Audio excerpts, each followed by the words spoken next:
गुरुदेव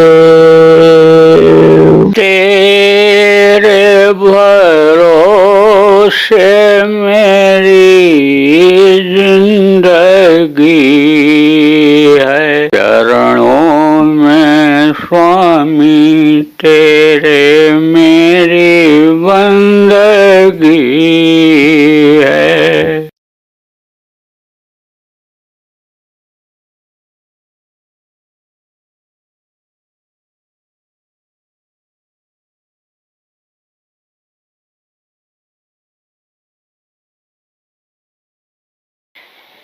जैसे आप यहाँ से जानकारी करके चले जाओ कि हमको यानी समझ लो कि बांग्लादेश जाना है या हमको भूटान जाना है।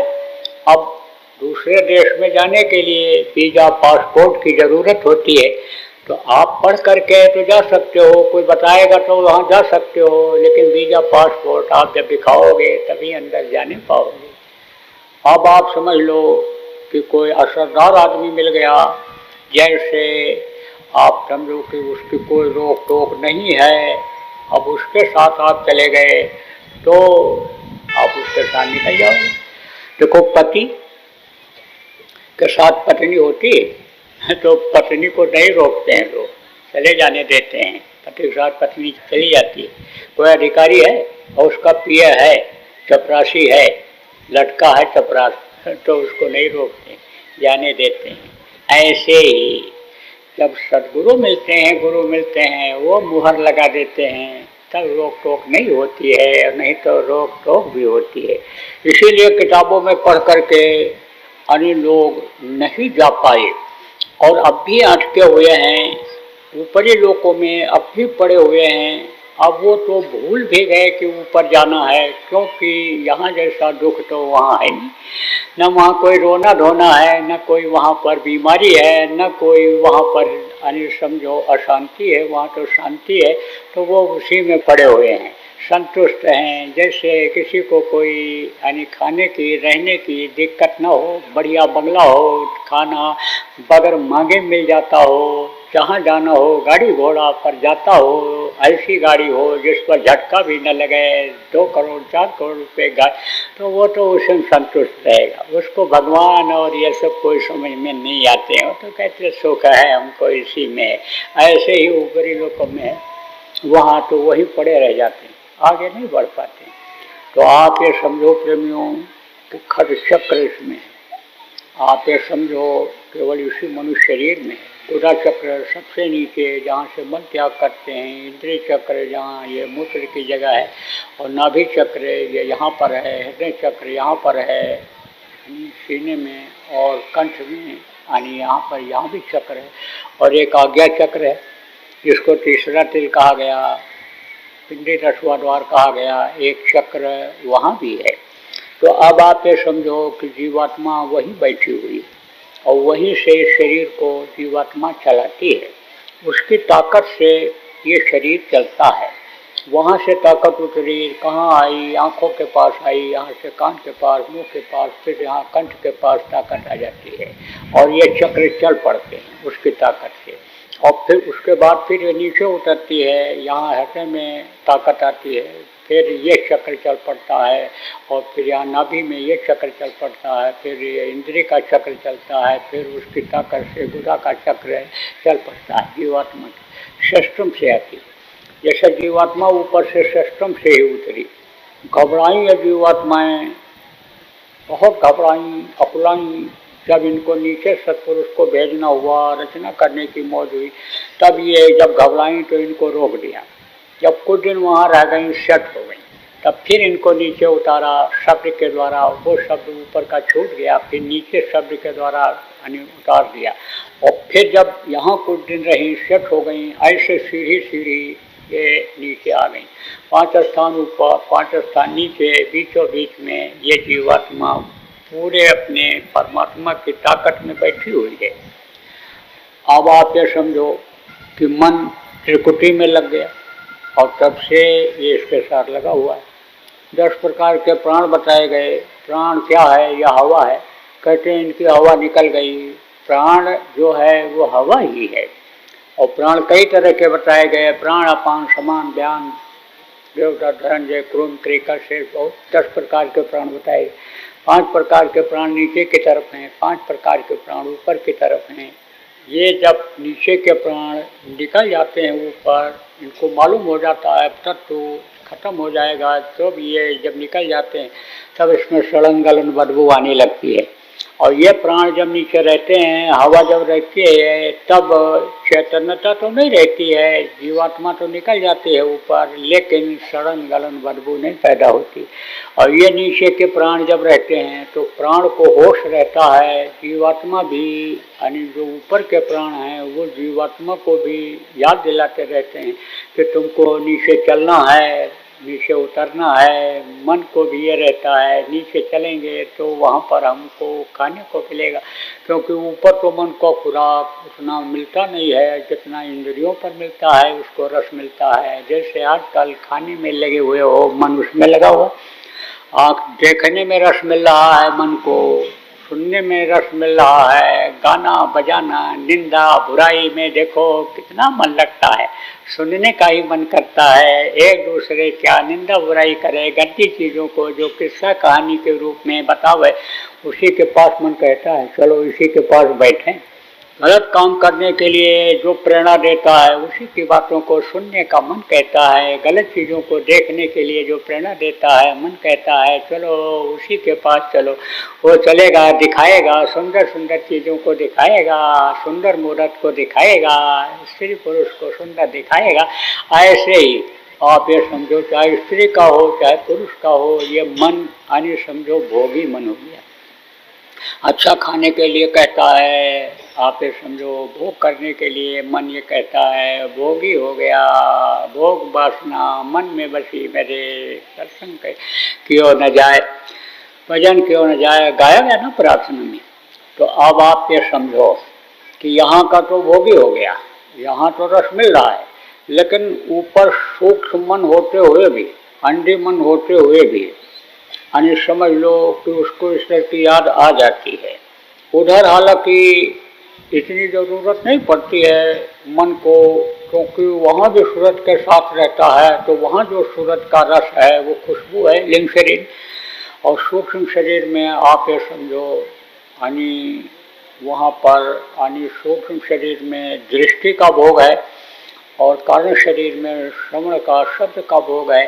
तो वो अंडी मन यानी ब्रह्मांडी मन, आप ये समझो ये पिंडी मन, ये मन है तो कमज़ोर तो हो जाता है, रस में उसको आनंद तो मिलता है, लेकिन इधर की याद नहीं भूलती है उसको। प्राण यानी समझो जब तक इस शरीर के अंदर रहते हैं तो ये खींच करके फिर आ जाते हैं, हर जीवात्मा फिर आ जाती है। और फिर अगर ध्यान नहीं रहा, गुरु की बातों को याद नहीं रखा गया, तो फिर ये जीव फंस जाता है। यही देखो अच्छे अच्छे साधना करने वाले लोग भी फंस गए। तो आप ये समझो यही जीवात्मा जो यहाँ बैठी है यही शरीर को चलाती है। आप ये समझो यही पूरे शरीर का मालिक है।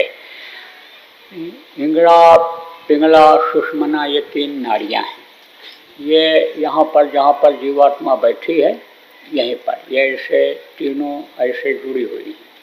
यानी समझो कि उसको जड़ और चेतन का गांठ कहा गया है जगह को, तो वहीं से ये ऐसे फैली। किधर से आई हैं? रीढ़ की हड्डी, कहते हैं रीढ़ की हड्डी है ये, रीढ़ की हड्डी टूट गई, रीढ़ की हड्डी इधर उधर खिसक गई, देखो आदमी उठ बैठ नहीं पाता। सिर और रीढ़ की हड्डी यही तो 2 मुख्य चीज़ है। यहाँ से ऊपर ब्रह्मांड समझो बताया गया, इधर की तरफ का ये सिर है, यहाँ का पूरा हिस्सा, और ये रीढ़ की हड्डी है। बोले रीढ़ की हड्डी टूट गई, बोले अब गए, अब नहीं खड़े हो सकते, कुछ नहीं कर सकते हैं। और सिर फूट गया तो बोले गए, अब ये क्या बचेंगे। तो अब आप ये समझो कि रीढ़ की हड्डी के किनारे किनारे से ये यहाँ कहाँ आई है? गुदा, यहाँ से मल निकलता है, वहाँ से यह नीचे अंगूठे तक यानी शरीर को जीवात्मा चलाती है।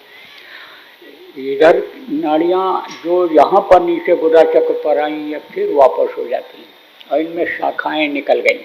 72,000 नसें हैं पूरे शरीर में, तो वो इन अंगों को चलाती हैं, आँख को, कान को। अब इतना बताने का समय नहीं है कि कौन सी नस कहाँ तक गई है, लेकिन वहीं से नीचे से कान तक, नाक तक, मुंह तक और ये सब नसें सब फैली हुई हैं, तो ये शरीर को चलाती हैं। अब इन चक्रों का भेदन पहले लोग करते थे, चक्रों को लोग रोकते थे। तो जब चक्रों को रोकते थे तो देवताओं का दर्शन होता था।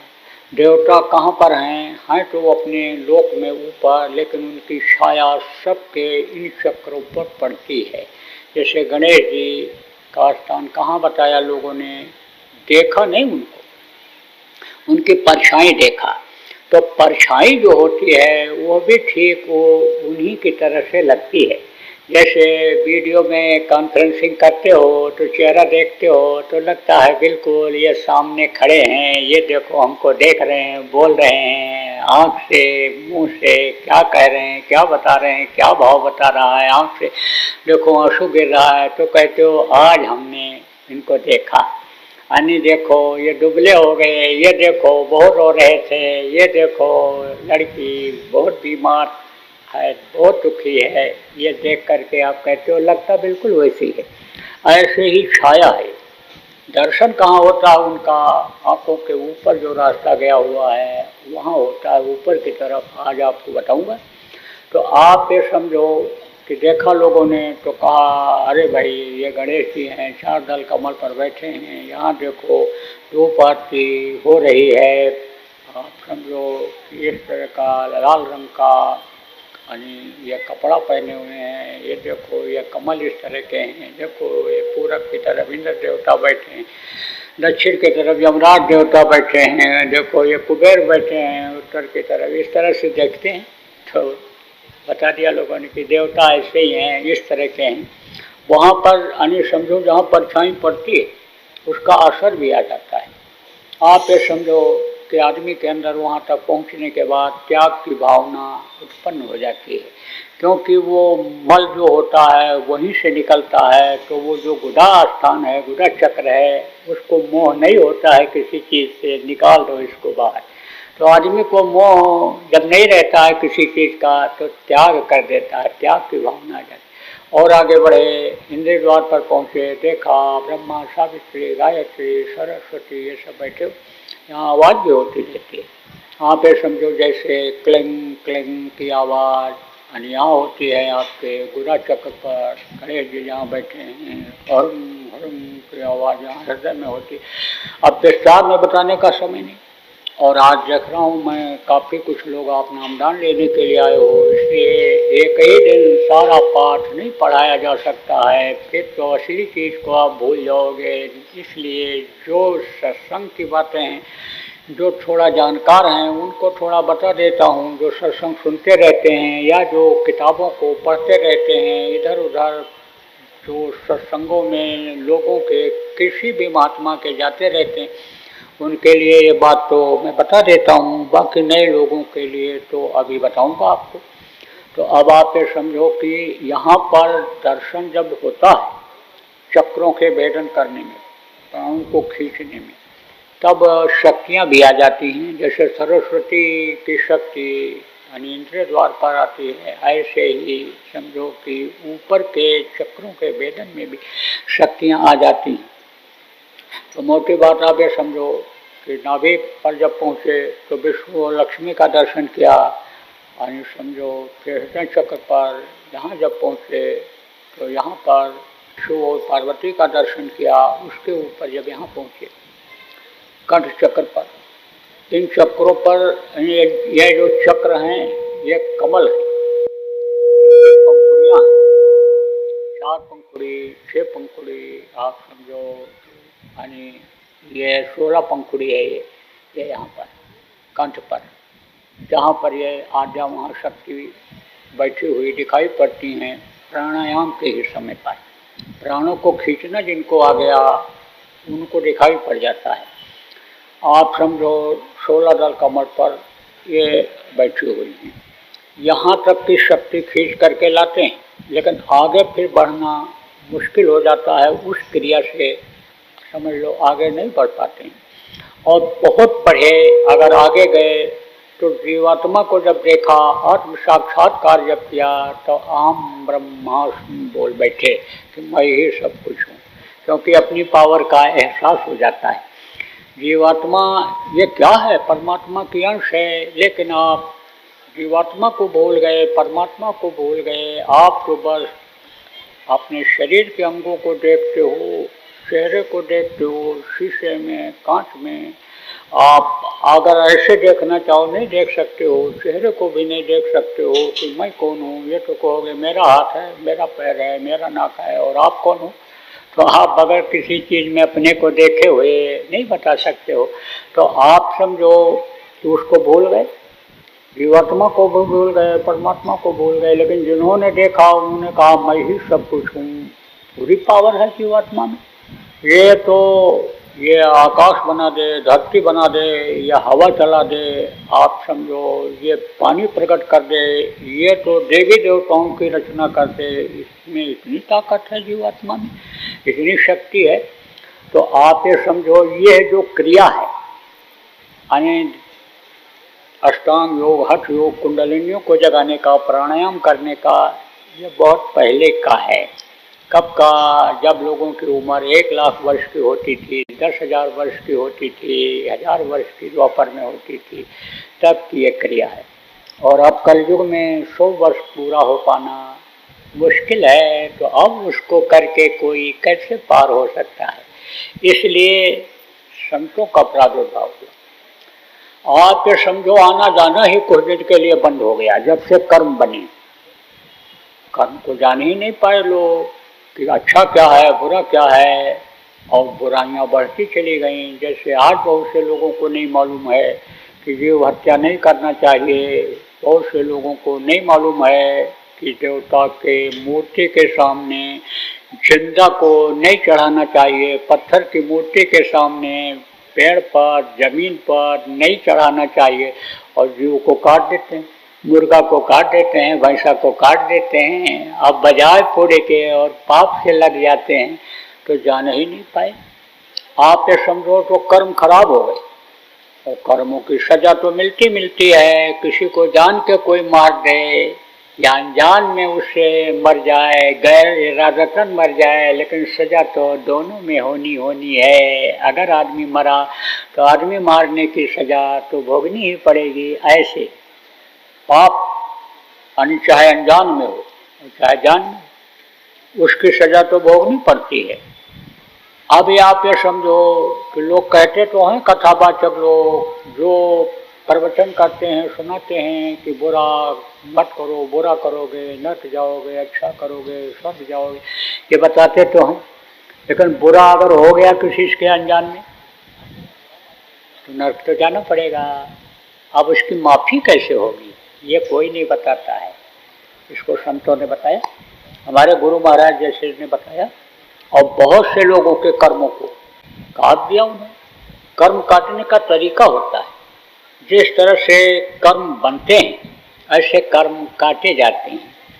देखो इतिहास उठाकर देख लो, जो शरणागत हो गया, संतों के समर्पित हो गया, अपने को भूल गया मैं कौन हूँ, ये भूल गया कि ये मेरी दुनिया है, ये भूल गया ये मेरे बच्चे, मेरी ज़मीन जायदाद, ये मेरा धन, ये यानी मेरा नहीं है। जो कुछ हैं सब गुरु हैं, कहते हैं ना सब कुछ आप हो, सब आपको समर्पित है, यानी भोग लगाते हैं तो कहते हैं कि तुम ही यानी समझो तुम्हारा ही सब कुछ है, ये लो आपका दिया हुआ आपको अर्पित है। आप ये समझो कि उनके कर्मों को, यानी समझो कि 100 साल के पीछे के कर्मों को 1 घंटे के सपने में संतों ने कटवा दिया। इतिहास इस चीज का बता रहा है। और कर्म अगर रहते हैं तो कर्मों की सजा एक जन्म में अगर नहीं भुगत पाया तो जन्मने की पीड़ा, रोता हुआ देखो बच्चा पैदा होता मरता है छटपटा करके, जन्मने और मरने की पीड़ा झेलने के बाद फिर आप ये समझो दूसरा जन्म लेने पर भोगना पड़ता है। उसी को कहते हैं संचित कर्म। पिछले जन्म के कर्म को देखो बहुत से लोग भोगते हैं और कहते हैं भाई ये बड़े आदमी हो गए, ये अच्छा खाते अच्छा पहनते हैं, इनको लोग प्रणाम सलाम करते हैं, ये पंडित हैं, ये मुल्ला हैं, पुजारी हैं, ये हैं, राजा हैं, महाराजा हैं, सन्ना सेठ हैं, लोग कहते हैं, और हम गरीब हैं। तो ये सब कर्मों का फल होता है, पिछले जन्मों का कर्मों का फल। तो कर्मों की सजा से कोई बच नहीं सकता है। धृतराष्ट्र ने कहा कृष्ण से कि ये बताओ कि मैं अंधा क्यों हो गया? बोले तुम्हारे कर्म खराब थे। बोले इस जन्म में तो हमने कोई बुरा कर्म किया नहीं। बोले पीछे जन्म में? कहा 100 जन्मों का मुझे याद है, 100 जन्म पीछे मैंने कोई बुरा कर्म नहीं किया। तो बोले कि और पीछे जाओ देखो, याद करो। और पीछे देखा उन्होंने तो 106 जन्म के पीछे जो बुरा कर्म बन गया था उसकी वजह से उनको अंधा होना पड़ा। तो अब आप ये समझो, इसीलिए तो कहा गया कि मनमुख नहीं बनना चाहिए, गुरुमुख बनना चाहिए। गुरुमुख किसको कहते हैं? जो गुरु कहें करो तुम सोई, मन के कहे करो मत कोई। मन तो कर्मों को बनाने का, शरीर से अपराध कराने का काम करेगा, जिससे कर्म बन जाएंगे। लेकिन गुरु के वचन अगर याद रखेंगे तो आचार विचार आहार व्यवहार सही रहेगा, खान पान चाल चलन सब सही रहेगा, मेहनत और ईमानदारी पर भरोसा रहेगा। तो आपको प्रेमियों समझने की ज़रूरत है कि कर्म लोगों के हो गए खराब, और कर्म जब लोगों के खराब हो गए तो नरकों में जाने लगे। जीव तो सब उसी के हैं, परमात्मा के हैं। सकल जीव मोह उपजाया, सब पर मोर बराबर दया, सब पर बराबर दया उसी की हो रही। तो जब आप समझो कि देखा उसने कि रो रहे हैं, चिल्ला रहे हैं, तड़प रहे हैं, याद कर रहे हैं प्रभु को कि आपने हमको भुला दिया, हम तो यहाँ फंस गए, अब हमको निकालो, दया करो हमारे ऊपर। तब उन्होंने संतों को भेजा। खुद नहीं आते लेकिन ताकत पूरी दे करके संतों को भेजते हैं। और संत भी माँ के पेट में ही बन करके आते हैं, पैदा होते हैं। 9 महीना उनको भी तकलीफ झेलनी पड़ती है, लेकिन वो तकलीफ अपने लिए नहीं झेलते हैं, दूसरों के लिए झेलते हैं।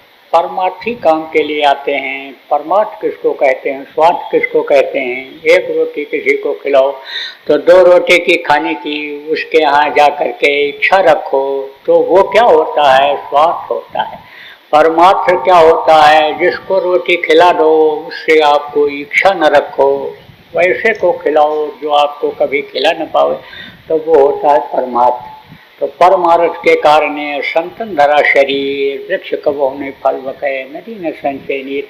देखो पेड़ अपना फल स्वयं नहीं खाता है, नदी अपना पानी स्वयं नहीं पीती है। ऐसे संत अपने लिए तकलीफ नहीं झेलते हैं, दूसरों के लिए तकलीफ झेला करते हैं। तो माँ के पेट से ही पलते हैं, बाहर निकलते हैं। कोई अगर कहे सीधे पैदा हो गए, कमल से पैदा हो गए, फूल से पैदा हो गए, कोई कहे जमीन फाड़ कर निकल आए, जल से प्रकट हो गए, ये गलत बात है। सिस्टम सब एक ही है, जो भी उस मालिक का बनाया हुआ सिस्टम है सबके लिए एक जैसा है। माँ के पेट से ही पैदा होते हैं, लेकिन जब पैदा होते हैं तो ऐसे ही साधारण बच्चा होते हैं। जब शरीर छोड़ने को भी होता है तो साधारण शरीर भी ऐसे ही रह जाता है। ऐसे ही जैसे और के शरीर का सड़न गलन होने लगता है, अगर संस्कार न करो तो उनका भी उसी तरह का हो जाता है। लेकिन जब तक जीवात्मा ताकत में रहती है तब तक शरीर के अंगों में उनके अन्य लोगों के अंग से बदलाव रहता है। बोली से लोग प्रभावित होते हैं, देखने से प्रभावित होते हैं, समझाने से प्रभावित होते हैं, हाथ से दया ले लेने पर प्रभावित होते हैं। वो प्रभाव एक अलग रहता है। तो संतों को भेजा और संत जब आने लगे तब ये जिनका देश है, काल का देश है, उन्होंने बहुत तरह से समझो कि आने के लिए इनसे प्रार्थना किया, मना किया, न जाओ तकलीफ होगी, लेकिन बोले नहीं मुझे तो जाना ही है। तो कुछ शर्त भी रखी थी सत्पुरुष से। अब देखो ज़्यादा बताने का समय नहीं है। अगर आप लोग सत्संग सुनने की आदत डालोगे तो यूट्यूब पर भी पड़ा रहता है और चैनल पर भी 8:40 पर सुबह आता है। तो उसमें पीछे बहुत सत्संग पड़े हुए हैं, जगह जगह पर सुनाए गए हैं। उससे आपको बहुत सारी बातों की, आध्यात्मिक बातों की जानकारी प्रेमियों हो जाएगी। तो कहते हैं कि आप जो जिस योनि में है उसी में खुश रहे, ऐसा वरदान हमको, वरदान मांगा था उसने सत्पुरुष। शक्ति नहीं थी इधर, यानी समझो जीवात्माओं की रचना करने की शक्ति नहीं थी। लोग तो बना दिया था लेकिन शक्ति नहीं थी, तब जीवात्माओं को मांगा था। तो ये घबराई थी और कहा था हम निकालने के लिए संतों को भेजेंगे। तो कहा था कि फिर अपने साथ तो नहीं ला सकते, उनको युक्ति बता करके उन्हीं के द्वारा, यानी समझो कि मेहनत करा करके पार कर सकते हैं। कई चीज़ें मांगी थी, आप समझो फिर कभी सुनाऊंगा आपको। तो आप ये समझो जब संत आते हैं तो क्या करते हैं, चेताते हैं कि तुम यहाँ के नहीं हो, अरे तुम अपने पिता को भूल गए, परमेश्वर जिसको पति कहा गया उसको भूल गए, तुम अपना घर भूल गए। ये मिट्टी और पत्थर का घर ये तुम्हारा घर नहीं है, इसी को बाप दादा कहते कहते चले गए, ये घर मेरा, ये घर मेरा, ये घर मेरा। सोचो ये घर तुम्हारा कैसे होगा। अरे देखो एक से एक राजा चले गए, महाराजा चले गए, शेर साहूकार चले गए, पंडित मुल्ला पुजारी चले गए, प्रधानमंत्री राष्ट्रपति एक से एक चले गए। अरे तुमको भी जाना है, कमर कस के रखो, अपना झोला जंगल कहते हैं तैयार रखो, बिस्तर बांध के रखो। तो बिस्तर बांध के तो नहीं ले जा सकते हो, क्योंकि इतने पतले रास्ते से माँ के पेट में डाले गए हो, ये जीवात्मा डाली गई है कि उसको देख ही नहीं सकते हो, न उस रास्ते को न जीवात्मा को। और रास्ता एक ही है जीवात्मा के डालने का और निकलने का। तो इन बाहरी आंखों से देखने वाली चीज़ को कैसे ले जा सकते हो। ये जरूर है कि उठाओ, क्या उठाओ, ये जो काम क्रोध, ये जो सारी चीज़ों को ये फैला रहा है, विस्तार कर रहा है, मन है, इसको उठाओ। उठाने के लिए कहा तो कहा कि इसको उठाओ, किधर लाओ, ऊपर की तरफ खींचो, कि जिससे मन का खिंचाओ इधर से हटे, ऊपर की तरफ आओ। बोरिया बिस्तर का मतलब हर समझो कि बातों का कोई न कोई अर्थ मतलब होता है। इतनी कहावतें बनी हैं, इनका कोई न कोई मतलब होता है, लेकिन सब लोग नहीं जानते हैं। पहले 15वें दिन महीने में जब लोग महात्माओं के आश्रमों पर जाते थे तो बहुत सारी जानकारी उनको सत्संग में मिल जाती थी, लेकिन अब आने जाना बंद हो गया। अब तो बस वही खाओ, बच्चा पैदा करो, दुनिया संसार से चले जाओ, बस यही लोगों का निशाना बन गया। तो अब आप ये समझो प्रेमी कि आते हैं तो चेताते हैं और कहते हैं भाई शरीर के लिए ही, बच्चों के लिए ही सब कुछ करने में मत लगे रहो, तुम कुछ अपनी आत्मा के लिए ही भी करो। यही न सोचो कि हम बच्चों की परवरिश के लिए, परिवार की परवरिश के लिए, यश के लिए, नाम के लिए ही हम पैदा हुए हैं। ये तो सब इस शरीर के साथ ही जुड़ा हुआ है। बच्चे शरीर के साथ जुड़े हैं, धन संपत्ति शरीर के साथ जुड़ी हुई है, मान प्रतिष्ठा इज्जत किसको मिलता है, शरीर को ही तो मिलता है। आप समझो मत्था को तो कोई, जिसको ब्रह्मांड कहा गया, इसको तो कोई प्रणाम करता नहीं है। पैर छूकर ही लोग प्रणाम करते हैं। गाड़ी घोड़ा लोग खरीदते हैं कि इज्जत बढ़ेगी, जाते हैं तो शरीर को ही लोग बैठाते हैं, ऊंची कुर्सी देते हैं, कहते बड़े आदमी हैं, सलाम कर लो, पहचाने न चाहे। लेकिन 2 करोड़ रुपये गाड़ी, बढ़िया पर्सनालिटी वाला आदमी, कोट पैंट टाई या कुर्ता धोती टोपी लगा के पहुंचा तो उसको ऐसे भी लोग सलाम कर लेते हैं, बड़ा आदमी होगा। तो किसको सम्मान मिलता है, शरीर को मिलता है। और शरीर का संबंध बस यानी कुछ ही समय का है, तो जीवात्मा के लिए कुछ करो। तो गुरु महाराज हमारे जैसे संत हुए तो क्या कहा, 22 घंटा शरीर के लिए काम करो और 2 घंटा अपनी आत्मा के लिए समय निकाल लो।